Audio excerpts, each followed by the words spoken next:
Alam mo ba na ako mismo mayroong kunting katanungan sa inyo, mga idol? Ha? Mayroon na akong tatanong sa inyo. Sino dito ang gustong maibalik ang pamumuno ng Duterte sa Pilipinas? Comment nga kayo dyan sa baba nang malaman natin kung sino. Dahil sabi nga ni BP Inday Sara, ibalik ang tapang at malasakit sa bansang Pilipinas. Kaya tayo nagtatanong ngayon kung sino ang may gusto.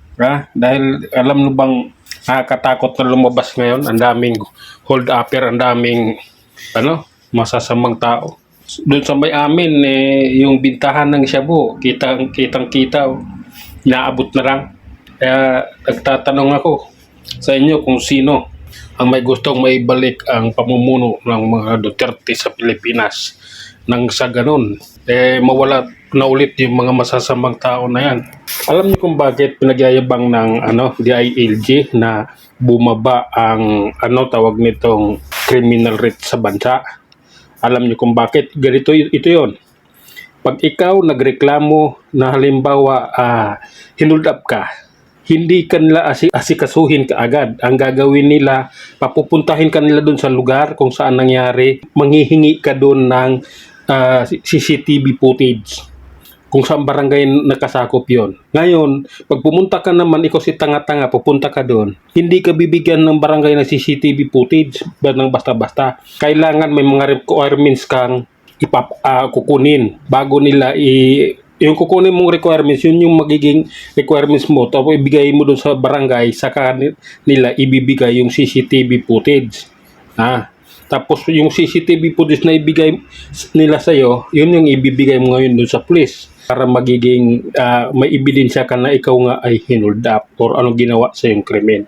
Kaya walang nagtatsagang pabalik-balik na report dahil mauubos yung 2 araw mo doon lang sa report na yon na gagawin mo. Dahil yung kukuha ka ng requirements para humingi ng CCTV footage ay hindi basta-basta. Kailangan manggagaling sa judge yun o kaya sa isang piskal.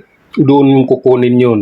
Kaya tumatagal ang nangyayaring ganon. Kaya sinasabi ni bumaba ang tawag nitong criminal rate sa bansa.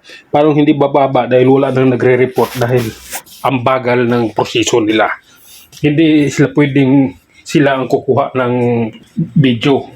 Ikaw ang uutusan, ikaw pabalik-balikin, kaya nagkakaganyan. Kaya naitanong natin itong ganito, nandito to sa paksang ganito. Nang sa ganun, maiba naman tayo. Puro problema ng bansa ngayon. Tinan mo naman yung suna ni Marcos, walang kapinta-kwinta, di ba? Magpapadala daw siya na ano ipapadala niya sa Kalawakan? Pisti na yan. Wala, puro katarantaduhan yun nasa isip pa. Walang katuturan niya nagsasabi niya. Kaya kayo, mag-ingat kayo paglabas ninyo.